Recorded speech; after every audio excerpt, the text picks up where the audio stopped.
बहुत ही रोचक जानकारी के साथ साथ बहुत ही महत्वपूर्ण जानकारी भी जिसे हमें जरूर जानना चाहिए अगर हम इतिहास के विद्यार्थी हैं, अगर हम प्रतियोगी परीक्षा के अभ्यर्थी हैं, तो इन सब को जानना ही चाहिए। क्योंकि मध्यकालीन भारत के इतिहास के बारे में अगर हम बात करें और सल्तनत काल के बारे में जब हम बात करें, तो जो महत्वपूर्ण वंश हुए सल्तनत काल में, उसमें तुगलक वंश का एक अलग महत्व है। ऐसे तो तुगलक वंश के बारे में अगर बातें की जाए तो बहुत अधिक समय लगेगा उसे बताने में, लेकिन आज मैं आपके सामने जो लाई हूं वह कुछ मुख्य बिंदुओं पर चर्चा करने के लिए आज मैं आपके सामने हूं, जो जानकारी के लिए अति आवश्यक है और भविष्य में मैं इसको विस्तार से बताने की कोशिश करूंगी। लेकिन आज जो जानकारी आपके सामने लाई हूं उसे आप पूरा देखें, उसका लाभ उठाएं और ध्यान से देखेंगे तो इसके अंदर की बात भी आपको समझ में आ जाएगी। आज से पहले मैंने खिलजी वंश के बारे में बताया कि उसमें क्या कुछ महत्वपूर्ण बातें या महत्वपूर्ण पॉइंट है जिसके कारण खिलजी वंश जाना जाता है। उसी तरह आज तुगलक वंश के बारे में बात करूंगी और तुगलक वंश में भी बहुत सारे शासक हुए, बहुत सारे सुल्तान हुए, लेकिन उनमें से मैं 3 महत्वपूर्ण शासकों के बारे में बताऊंगी और इनके काल में इन्होंने क्या ऐसा काम किया जिसके कारण इतिहास में इन्हें जाना जाता है। यह हम चलते हैं जानने के लिए चलते हैं। चलिए सबसे पहले हम बात करेंगे कि तुगलक वंश की स्थापना किसने की। तो तुगलक वंश की स्थापना गयासुद्दीन तुगलक ने की 1320 ईस्वी में। ये गयासुद्दीन तुगलक कौन थे? यह गयासुद्दीन तुगलक एक आम व्यक्ति थे जो बलबन के काल में उनके शासन के अंतर्गत गुलाम के रूप में, फिर बहुत ही सामान्य सैनिक के रूप में उन्होंने काम किया। इनकी पत्नी जो थी, यानी कि गयासुद्दीन की माँ जो थी, वह एक जाट हिंदू थी। इसके बाद उसने अपनी प्रतिभा से बहुत ऊंचे तक वो गया और उसके बाद गयासुद्दीन तुगलक जो है वह तुगलक वंश की स्थापना किया। इसके पीछे की कहानी जो है वह आज हम छोड़ देते हैं कि किस तरह अलाउद्दीन के जो उत्तराधिकारी थे खुसरो शाह की हत्या के बाद ये शासक बने। ये नहीं चाहते थे गयासुद्दीन तुगलक कि मैं दिल्ली सल्तनत का सुल्तान बनूं, लेकिन जो विरोधी और जो उसके साथ थे उन्होंने इसे बड़े प्रेम से सुल्तान के पद पर बैठाया और ये सुल्तान के पद पर बैठ गए। चूंकि यह बहुत ही बलशाली थे, कहने का मतलब बहुत सैनिक योग्यता के मामले में यह बहुत ही तेज तलवार थे। इन्होंने कितनी बार गयासुद्दीन तुगलक जो है अलाउद्दीन खिलजी के समय भी उसने अपनी सैनिक प्रतिभा दिखाई थी और इसके बदले में उसे दीपालपुर का सूबेदार बना दिया गया था।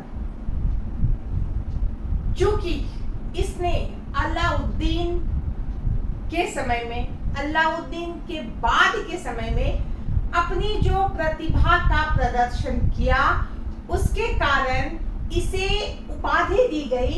इसे मलिक उल गाजी के नाम से नवाजा गया। उसे गाजी मलिक उल गाजी या गाजी उल मुल्क की ये दी गई, मलिक की उपाधि दी गई। यह शाह गाजी मलिक के नाम से वह सिंहासन पर बैठा। इन्होंने खुद को गाजी की उपाधि से नवाजा, उपाधि से विभूषित किया। मतलब गाजी मतलब कि गैर इस्लाम धर्म जो धर्मावलंबी हैं उसको खत्म करने के लिए वह जाना जाता था, इसलिए उसने अपने आप को गाजी की उपाधि से सम्मानित किया खुद को। तो इस तरह हम देखते हैं कि गयासुद्दीन तुगलक जो है यह एक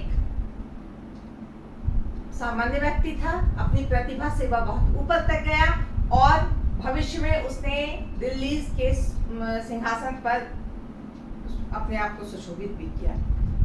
इसने अमीरों और जनता को बहुत महत्व दिया।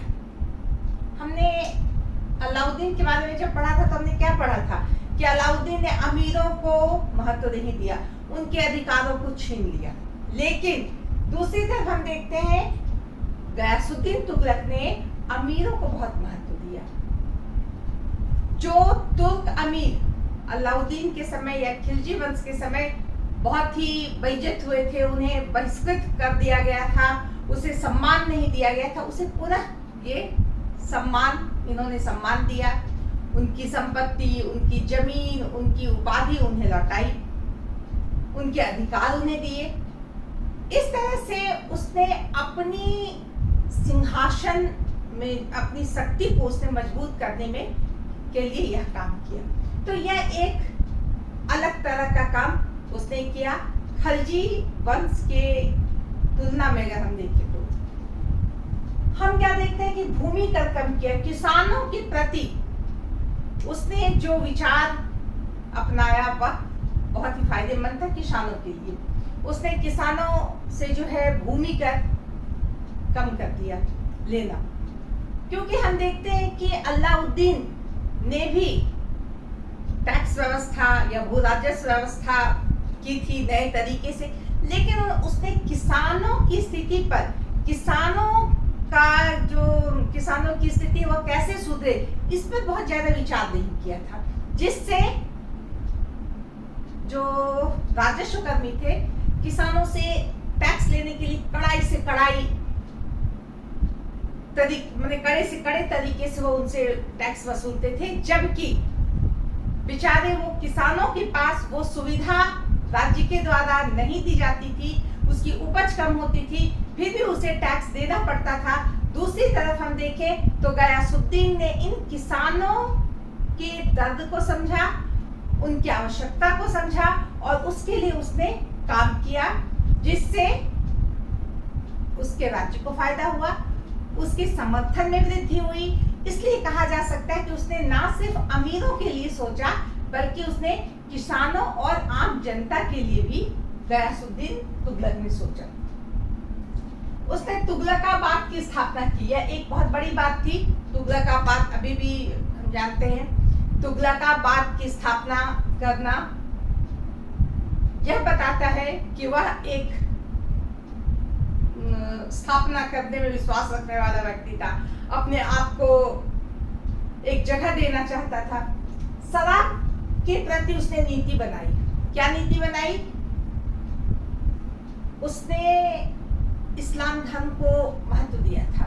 उसने उलेमा को, शरीयत को, शरीयत जो होता है उसे महत्व दिया था।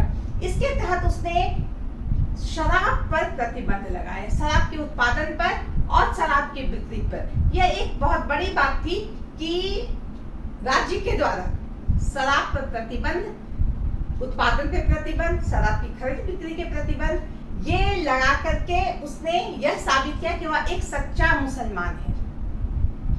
उसने अब एक सिक्के पे यह भी लिखवाया था कि ईश्वर को भी सुल्तान मान्यता देता है।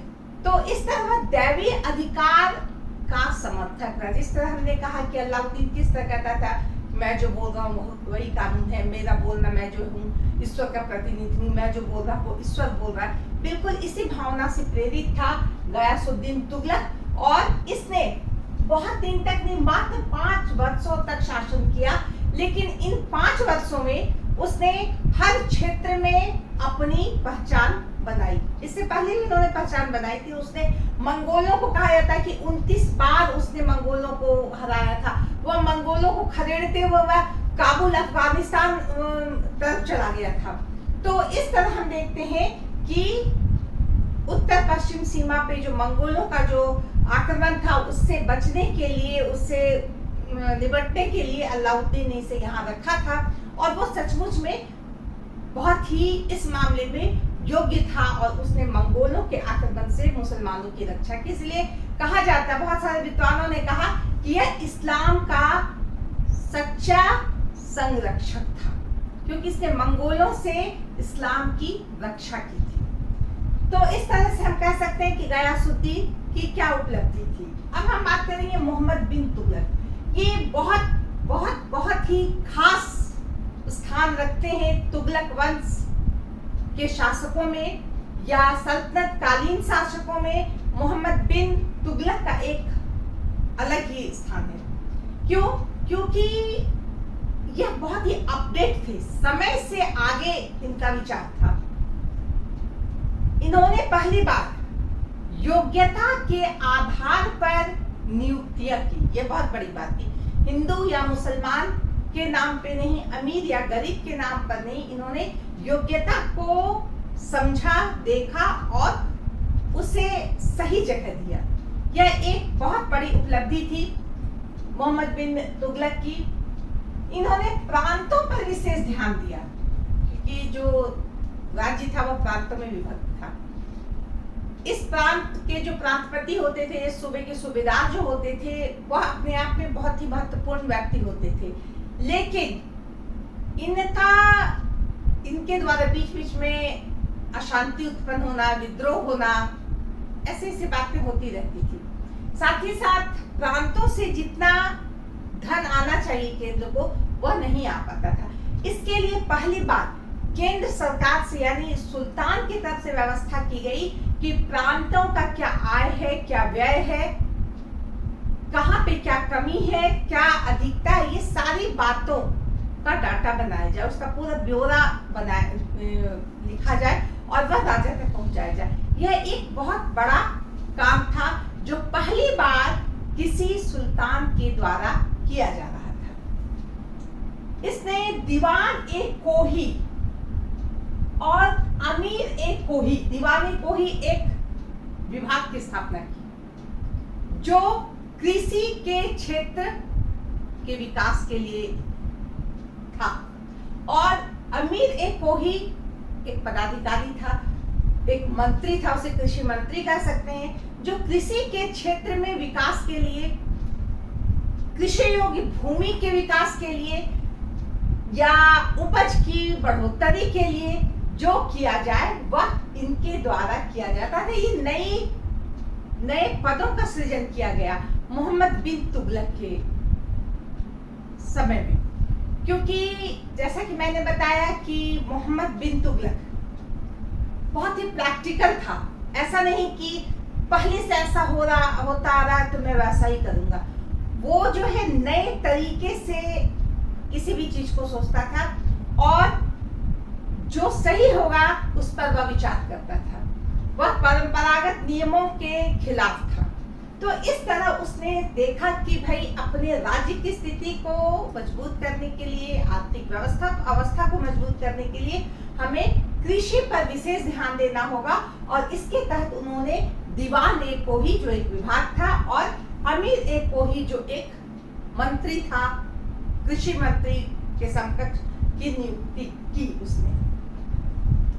नई राजधानी, यह एक बहुत ही रोचक घटना है। कभी कभी लोग बहुत बार बातों में कहते भाई ये क्या तुम दिल्ली से दौलताबाद और दौलताबाद से दिल्ली राजधानी ले आ रहे हो।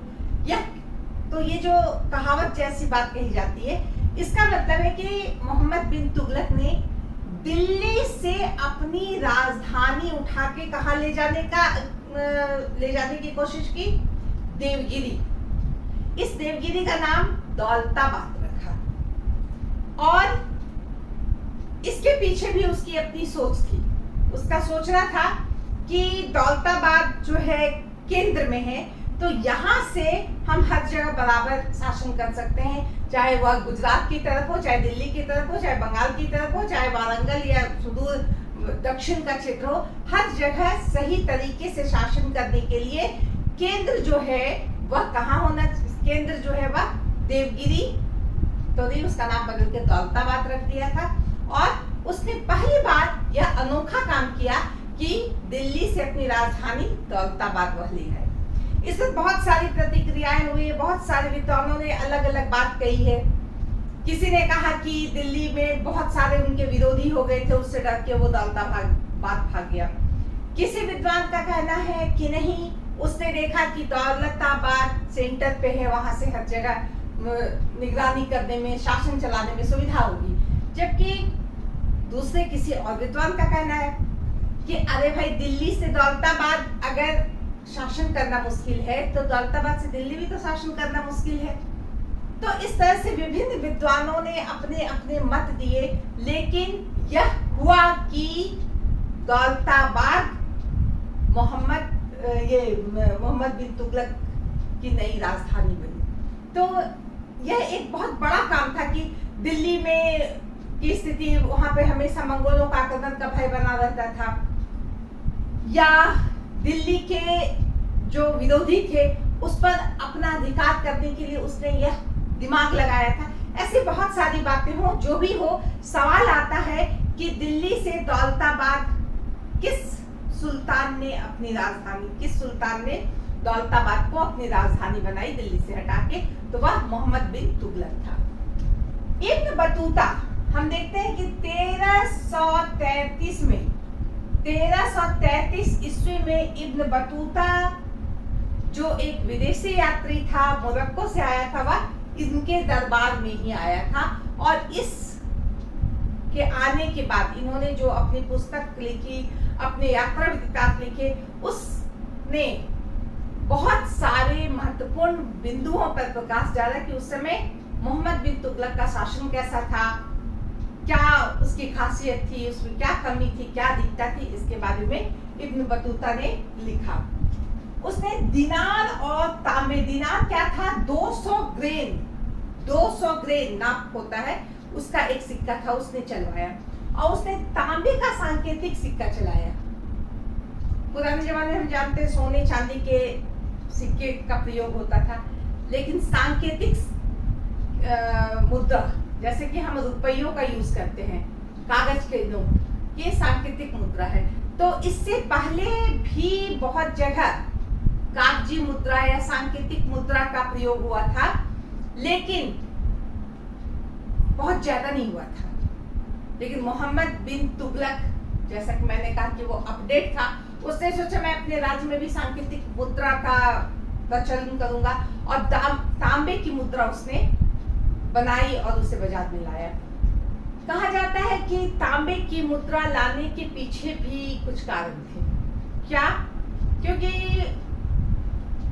जो राज्य की स्थिति थी, जैसा कि हम जानते हैं कि गयासुद्दीन तुगलक ने जब अपनी गद्दी संभाली तो बहुत सारे अमीरों को उनकी संपत्ति लौटा दी, बहुत सारे धन लुटवाए गए।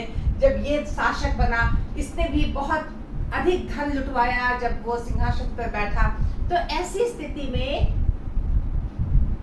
राजकोष वह थोड़ा ढीला हो गया था, क्योंकि और भी कारण थे, जैसे मंगोलों का आक्रमण बार बार होना, तरह तरह का विद्रोह होना, बहुत सारे आक्रमण अपने साम्राज्य विस्तार के लिए जो है अभियान छेड़ना। इन सारी बातों को लेकर के हम देखते हैं कि राज्य का जो कोष होता है, जो ट्रेजरी होता है, वह खाली हो गया था, और इसके कारण उसने चांदी का सिक्का चलवाया। तो यह तांबे का सिक्का चलवाया, जो सांकेतिक मुद्रा कहा जाता था, वह मोहम्मद बिन तुगलक ने ही चलाया। शरा और उलेमा की उपेक्षा, शरा या शरीयत या जो मुस्लिम कानून है, उसे इन्होंने महत्व नहीं दिया। उसने समय के अनुसार, नीति के अनुसार न्यायप्रिय व्यवस्था, न्याय का सहारा लेकर की जो सही है वह सही है, किसी भावना से ग्रस्त होकर के न्याय करना यह गलत है। और इसके तहत उसने शरा को उपेक्षा की, सरा की उपेक्षा की, और उलेमा की भी उपेक्षा की, जो धर्म के क्षेत्र में, जैसा कि मैंने बताया कि बहुत महत्व रखते थे। उनके द्वारा व्याख्या की गई बात, उनके द्वारा दिए गए न्याय, वह जो है सर्वोपरि होते थे, वह उसे नकार दिया। तो यह एक बहुत बड़ा कदम था कि एक मुसलमान होते हुए भी उसने इस्लाम धर्म के इन महत्वपूर्ण बिंदुओं का उसने उपेक्षा की। उसने आदिलाबाद नाम का जो है शहर भी बनाया, जो मोहम्मद बिन तुगलक की याद दिलाता है। तो इस तरह से हम देखते हैं कि मोहम्मद बिन तुगलक बहुत ही प्रतिभाशाली, योग्य, समय से आगे चलने वाला सुल्तान था तुगलक वंश का। और इसके समय में बहुत सारे, यह बहुत ही विद्वान भी था।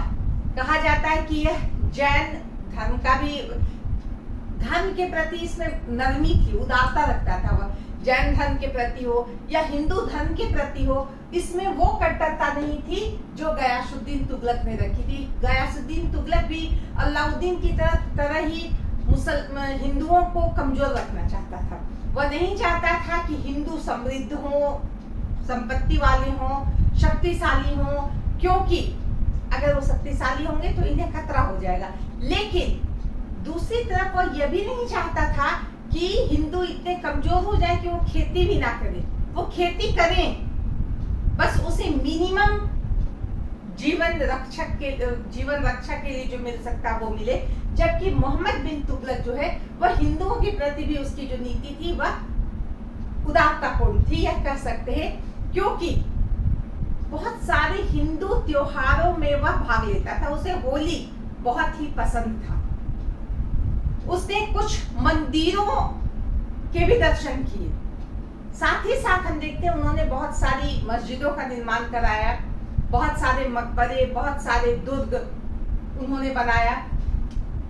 ये जो तुगलकाबाद है, ये तो मैंने बताया कि गयासुद्दीन तुगलक ने बनाया था। बहुत विशाल दुर्ग था, बहुत बड़ा सा महल था। उसी क्षेत्र में जो तुगलकाबाद नाम का शहर बना। और देखिए इत्तेफाक की गयासुद्दीन तुगलक की मृत्यु कैसे हुई थी? महल गिर गया था, महल धस गया था और उसमें गयासुद्दीन मोहम्मद ये तुगलक की मौत हुई थी। और मोहम्मद बिन तुगलक के बारे में हम कहें तो जैसा कि मैंने बताया कि यह विद्वानों को संरक्षण देने वाला भी था। एक विद्वान ने लिखा है, बदनी ने शायद लिखा है कि वो एक शासक था, उसके सर पे ताज था, लेकिन उसके दिमाग में बहुत विद्वता भरी हुई थी। तो इस तरह से कह सकते हैं कि वह धर्म दर्शन के प्रति भी बहुत ही उनका झुकाव था। उसने संगीत या कवि के गुण भी थे। वह बहुत अधिक, वो जो लिखता था उसमें जो अलंकरण करता था अपने लेखन का, वह भी बहुत खास होता था। तो इस तरह मोहम्मद बिन तुगलक एक बहुत ही सुलझा हुआ सुल्तान था, लेकिन बहुत बार लोग उसे पागल सुल्तान भी कहते हैं। उसके कुछ निर्णय, जैसे कि दिल्ली से दौलताबाद अपनी राजधानी ले आना, तांबे के सिक्का का प्रचलन कर देना, इन सब बातों को लेकर बहुत सारे आलोचक या बहुत सारे विरोधी इसे पागल भी करार कर देते हैं। अब हम बात करेंगे फिरोज तुगलक की। तुगलक वंश का जो एक और महत्वपूर्ण सुल्तान हुआ वह था फिरोज तुगलक, और यह 1391 से लेकर 1388 तक गद्दी पर बैठा, राजा बना रहा। और इसके काल में भी कुछ अनोखे काम हुए। इसने बहुत सारे उधार ऋण जो लिए रहते हैं लोग, बहुत सारे लोन जो लिए रहते हैं, उसे उसने माफ कर दिया। तकावी ऋण बहुत महत्वपूर्ण था, उसे जब वो राजा बना तुरंत वो तकावी ऋण माफ कर दिया। उसने भूमि कर निश्चित किया कि भूमि कर, इस भूमि पर इतना टैक्स आना चाहिए। तो यह एक बहुत बड़ा काम था, लेकिन इसने यह किया। लूट का भाग 1/5 ही रखा, क्योंकि पहले भी जो युद्ध होते थे, सैनिक जाते थे युद्ध करने और वहां से लूट का माल लाते थे। तो हम देखते हैं कि अलाउद्दीन हो या उसके पहले गुलाम वंश के शासक हो, वह लूट के भाग का बहुत अधिक भाग सैनिकों से ले लेते थे। जबकि फिरोज तुगलक ने यहाँ उदारता दिखाई कि 1/5, मतलब अगर 5 रुपया आया है तो उसमें वह 1 रुपया ही रखेगा। जबकि पुराने समय में और भी जो शासक थे उन्होंने लूट के माल में किसी ने 2/5 रखा, 5 भाग में 2 भाग रख लिया, किसी ने 5 भाग में 3 रख लिया। लेकिन फिरोज तुगलक ने यह महानता दिखाई कि उसने लूट के भाग में मात्र 1/5 जो होता है उतना भाग ही अपने पास रखा। सिंचाई कर उसने लगाया। सिंचाई कर क्या था? इसने कृषि के क्षेत्र में सुधार करने के लिए बहुत सारी नहरों को बनवाया था ताकि किसानों को कृषि के काम में सहायता हो। साधारण सी बात है कि ये जरूरी है, और अब जब किसानों को फायदा होगा तो इसके बदले में राजा को क्या मिलेगा? तो राजा ने सिंचाई कर की व्यवस्था की, और यह व्यवस्था के अंतर्गत 1/10 उपज का भाग देना पड़ता था। तो इस तरह सिंचाई कर की व्यवस्था फिरोज तुगलक ने की। भूमि को ठेका पे दे दिया गया कि इतनी भूमि मैं दे रहा हूं तुम्हें, इतनी भूमि में इतना उपज होना चाहिए, इतना टैक्स होना चाहिए। यह व्यवस्था फिरोज तुगलक के द्वारा की गई। ब्राह्मणों पर जजिया कर पहली बार लगाया गया। किसके द्वारा? फिरोज तुगलक के द्वारा। इससे पहले बहुत सारे सुल्तान दिल्ली की गद्दी पर बैठे, पर किसी ने ब्राह्मणों पर जजिया कर नहीं लगाया गया था। जजिया हम जानते हैं इस्लाम धर्म के से अलग गैर इस्लाम धर्मावलंबी से जजिया टैक्स लिया जाता था, लेकिन अब तक यह ब्राह्मणों से नहीं लिया गया था। लेकिन फिरोज तुगलक ने पहली बार आगे बढ़कर ऐसा काम किया कि नहीं, ब्राह्मणों को भी जजिया कर देना पड़ेगा। उसने 300 नगरों की स्थापना की है, बहुत बड़ी बात है। फिरोजशाह कोटला, फिरोजाबाद, हिसार, जौनपुर, इतने सारे उनसे नगर बसाए कि उसे कहा जाता कि वह नगर निर्माण करने वाला था। तो फिरोजशाह इसके लिए भी जाना जाता है कि उसने बहुत सारे शहरों का निर्माण किया। इस्लामी कानून उसने लागू किया। जैसा कि हमने बताया, मोहम्मद बिन तुगलक ने इस्लामी कानून को बहुत अधिक महत्व नहीं दिया था। वह प्रैक्टिकल थे और उसके आधार पर न्याय व्यवस्था। लेकिन यहाँ पे हम क्या देखते हैं कि मुफ्ती जो है बताता था क्या धर्म है, और काजी जो है उसको इम्प्लीमेंट करता था। तो इस तरह मुफ्ती हो या काजी हो, इनका महत्व बहुत अधिक बढ़ गया था। मुस्लिम कानून को तस्दीक दी गई थी विशेष, और दीवाने खैरात की स्थापना की गई थी। एक दान करने वाला विभाग, गरीबों को दान देने के लिए, विधवाओं को देने के लिए, गरीब लड़कियों का विवाह के लिए एक विभाग ही बना हुआ था जो दीवाने खैरात के नाम से जाना जाता था, और यह इस तरह से लोगों की सहायता करता था। इसके अलावा हम देखते हैं दार उल शफा की भी स्थापना की गई। यह क्या था? एक अस्पताल था जो गरीबों को मुफ्त में इलाज देने के लिए बना था। तो इस तरह से देखते हैं कि फिरोजशाह तुगलक निर्माण के कार्य में बहुत आगे था। चाहे वो नगर निर्माण हो, चाहे वो दानशाला का निर्माण हो, चाहे वह अस्पताल का निर्माण हो, तो इस क्षेत्र में फिरोजशाह तुगलक ने तुगलक वंश में अपनी एक अलग पहचान बनाई। फतुहात ए फिरोजशाही नाम की उसने रचना की। वो एक लेखक भी था। उसने फतुहात ए फिरोजशाही नाम की पुस्तक भी लिखी। इसके अलावा हम यह भी देखते हैं कि उसने कुछ संस्कृत ग्रंथों का भी उसने अनुवाद किया। कहने का मतलब वह उसमें विद्वता भी थी, वह लेखन कार्य या अनुवाद का कार्य भी कर सकता था। यह उसकी रुचि को बताता है। साथ ही साथ हम देखते हैं दीवान ए बंदगान एक गुलाम विभाग था, दास विभाग, या बंदियों को जमा किया जाता था। मतलब पुनः गुलाम दास प्रथा को जो है बहुत अधिक प्रश्रय दिया गया, और इसके लिए एक विभाग बना था दीवान ए बंदगान। सामंती सेना को महत्व दिया गया। हमने देखा कि किस तरह अलाउद्दीन ने सामंती सेना को हटा दिया था, उसने एक स्थायी सेना की व्यवस्था की थी, जबकि फिरोजशाह तुगलक ने पुनः सामंतों को सेना रखने के लिए कहा, और सामंतों की सेना से ही वह अपना काम करने लगा। एक बहुत ही महत्वपूर्ण बात कि तुगलक वंश, तुगलक काल में ही तैमूर लंग का आक्रमण यहाँ हुआ था। हम सभी जानते हैं कि तैमूर लंग का आक्रमण 1398-99 में हुआ था। इस समय भारत पर तुगलक वंश का शासन चल रहा था और फिरोज शाह की मृत्यु हो गई। फिरोज शाह का शासन खत्म हो गया था 1388 में, और उसके बाद बहुत सारे शासक आ रहे थे, जा रहे थे। कोई योग्य शासक नहीं था जो तुगलक वंश को संभाल करके रख सकता था।